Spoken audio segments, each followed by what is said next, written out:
Uy, hala, hinog na pala talaga yung ating papaya. Siya. Wow. Dalawa. Be, tikman natin. Wow, mahinog na nga. Hala, ang lambot na.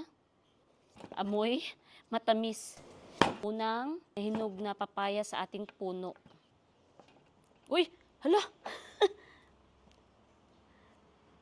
Tingnan niyo, wala siyang buto. Mm. Mm. Sobrang tamis. Mm. Mm. Ang tamis. Mm.